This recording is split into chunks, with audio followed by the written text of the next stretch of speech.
to transform and for you to catch up with this person. But you shouldn't also think that way because that is you trying to compete.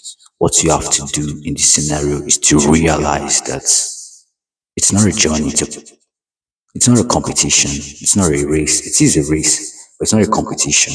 It's your own journey, and you have to personalize your own journey and try to be better at what you do. Also, some people peak at 20 and some people peak at 50. There's this Drake quote that I like though. It says, why should I wait before 40? I'm trying to get rich now. It's just something like that. Which is true because a whole lot of people want to get rich at a young age.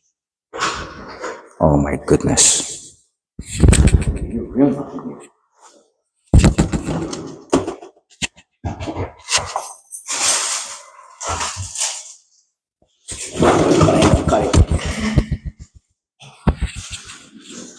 Because it is what it is.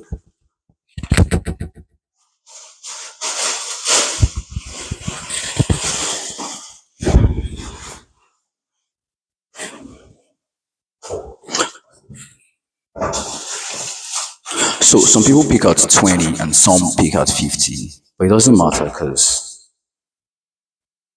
like I said, it's your own journey.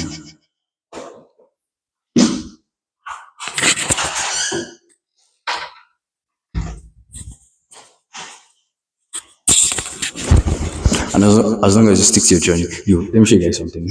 I'm wearing my Yeezys in the video because I can't be asked. I'm wearing shoes. Yeah. Alright, so also making this video is fun because I'm being too serious.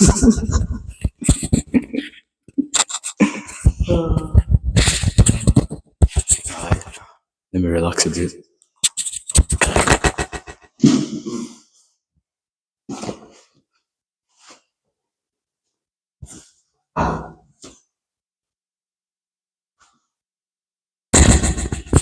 Plans to make like 50 videos today. I don't think I'll be able to make 50 videos because 50 videos is a lot. Now back to the conversation. It's a journey. Some people make a whole lot of money at 20 and some make at 50. And to be fair, some people make a whole lot of money at 20, then they lose everything and end up dying broke. And then some don't make that much money. They grow. It's a steady growth for them. Then at 50 they peak and they make a lot of money. And they live a whole lot happier life than people that make a whole lot of money when they were younger. So you've got to realize that it's a journey. It's your own personal journey. It's not a competition. It's a race because you're racing against time, and that's the truth. Momento mori, you are going to die. Remember your death. You will die. I did say life is not a race, but it is a race because you will die. That is why, regardless of wherever you do, urgency matters. Now, when I was preparing this whole article for the video, ChatGPT told me life is not a race. But then I'm thinking about it right now, and you can also think about it. Is life not a race? You growing, you're aging 5, 10, 15, 20, 25, 30, 35, 40, 45, 50, 55, 60, 65, 70, 75, 80, 85, 90, 95, 100. And the human life expectancy is like 70 years old, depending on the continent you're on. So if you're living life in a form of lackadaisical form, or you're just unbothered about things, it's going to catch up with you. This is Jonathan and this is Fred. Jonathan wakes up 5 a.m. in the morning, gets on with his task, doing it back to back, going hard, doing his thing, going hard. And then Fred is just chilling, like, oh, yeah, life is not a race, bro. It's my own personal journey, and I'm just gonna take my time. But Jonathan, oh, life is a race, and I have to do this at this particular point in time, and I have to get this done. And then Jonathan has like a to-do list. wakes up in the morning, gets every single thing done. Do, do, do, do, do, do. Jonathan tries to like balance it. A whole lot of people says there is no work-life balance, which is quite complicated if I'm trying to give my own opinion. I don't know if it is, if there is a work-life balance or not. But I personally just try to live life as best as I can because in all sincerity, life is a journey. If Elon Musk says, "Oh, I stay in the office a week up, I stay in the office for a week." Literally, posted on Twitter that he's going to be working 7 days a week now without taking any break. You're going to be sleeping in the office. Like, shout out to you, Elon Musk. I mean, you're rich, but like, why are you stressing it that much? But then again, he probably just gets his dopamine from work. So for him, working that hard is like going to the party every single day. That is why life is a journey. Because at the end of the day, it's a personal thing. It's a personal journey. Back to Jonathan and Fred. So Jonathan is doing his thing. He's taking life as a race because it's him racing against time. But Fred is just being lackadaisical about things, just relaxing, enjoying his life, not stressing too much. Who do you think is going to have a better life? You would see Jonathan, right? But then Fred probably just starts like a YouTube channel or just does something that is quite random and basic, and at the end of the day, boom, Fred makes like $200 million, and then Jonathan's giving it his all, gets a 9 to 5 job, and just makes like an average income. Jonathan is not sad, but Fred might end up getting richer. But it is also twofold. Because Jonathan living that life might eventually never do something extraordinary or make a whole lot of money. Fred, Fred might not do anything extraordinary and make a lot of money. And Jonathan, because of his dedication and every single thing he's doing in life, gets to actually accomplish something great in life. At the end of the day, this is where Amorphati comes in, which is the love of your faith. Now, the Stoics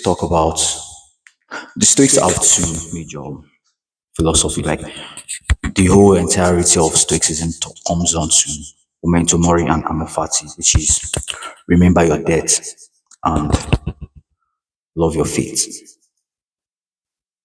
Hold that thought.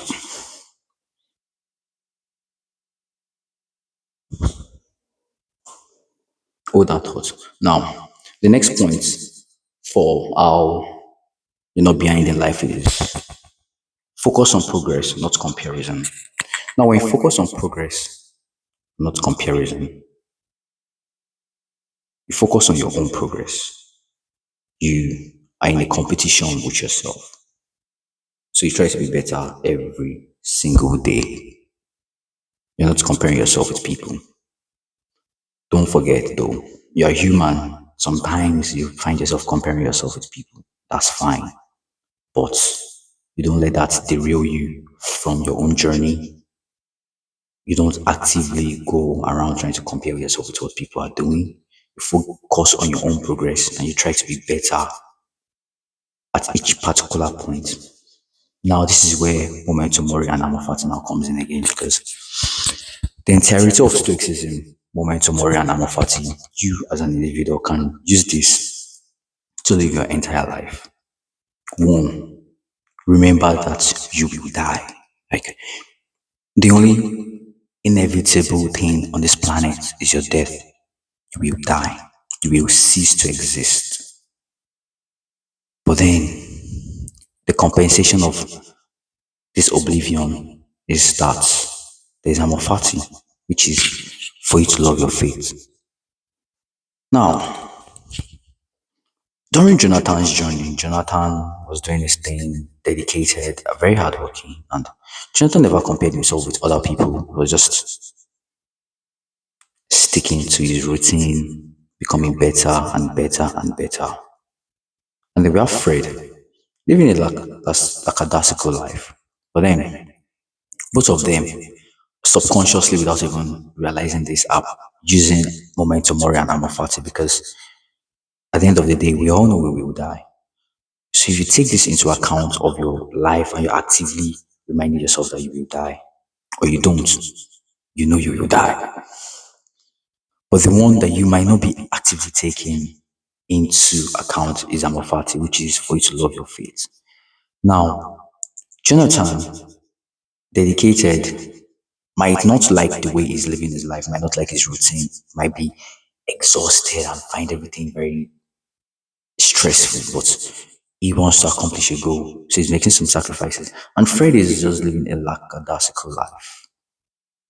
At the end of the day, we use Amorfati now. Now, when you put Amorfati at the top, then you think, okay, love your faith. Fred says, you know what, it is my fate to just chill out and live my best life. And Fred is living life the way he wants to live life. And he's actually happy with the life. So, an external point of view, Fred might be living a very mediocre life, and Fred might be a bum and might get zero, I don't want to say bitches, so I'm going to say zero women, and Fred is just a loser. Then Jonathan, routine, top of his class, captain of the football team, getting girls, probably has just one girlfriend, probably never cheated on, probably living a miserable life because everyone wants Fred to be a certain way, and Fred is not living how he actually wants to live. But he's willing to endure the pain because he has a goal in mind. That is Jonathan. I keep saying Fred. Apologies, but you get the gist. Then we have Fred living his life just doing his thing, and everyone's like, "Oh, Fred, you, he's a bum. I don't want to be friends with Fred. Fred, that was a loser." Jonathan, oh, Jonathan is cool. Jonathan is cool. Then the both die. Remember, everything in life, I'm going to keep telling you this, everything in life is twofold. Fred and Jonathan might end up dying and then achieving all these goals due to his routine, but never enjoys the entire life he lived because he never loved his faith. So he was unable to use Amorfati. Amorfati means whatever you're doing in life and whatever is happening to you, you should find a way to love it. That's Amorfati. Now, Jonathan is unable to love his life because he has to do so much. He wakes up 5 o'clock. They start to read books. Da, da, da, da, da, da, da, da, da, da. Be the best boyfriend. Gets married. Be the best husband. Boring. Jonathan lives a very stressful, to an external world, good life, but very stressful life. Fred is a bum. He's a loser. Remember, I said in an alternate universe, Fred probably did something crazy or probably put up a stunt or created a social media platform or whatever and became a billionaire or a millionaire. But in this current universe, Fred died as a loser or as a bum. But in this universe, do you know that Fred probably lived a better life than Jonathan? Because he loved his fate. He accepted life for what it is and then he enjoyed it. And this brings us to Solomon. I'm a Christian, so sometimes I'll make some Bible references. So when King Solomon died, and everyone knows Solomon lived like an amazing life, man had 1,000 wives and like 900 or 700 concubines. And then he had gold, and he had all the riches of the world. And then when he died, it was like, it's pointless. There's nothing new under the surface of the earth. And then you think someone like that would go out to the blast and be like, oh, yes, best life ever. Man died and was like, ugh, that was boring. That was pointless. No, there was nothing to love with that. That man had the wisdom of the gods, because God literally said, before you and after you, there will be none as smart as you. But I guess Solomon never used Amorfati because he didn't love his faith, or he used Amorfati so much that he realized that it was pointless. But whatever it is, this evening, me talking to you right now, I'm talking to you as just a friend, a stranger on the internet, but a friend, or a potential friend. I hope you stick around. I hope you got to this part of the video, because if you get to this part of the video, first things first, shout out to your attention span.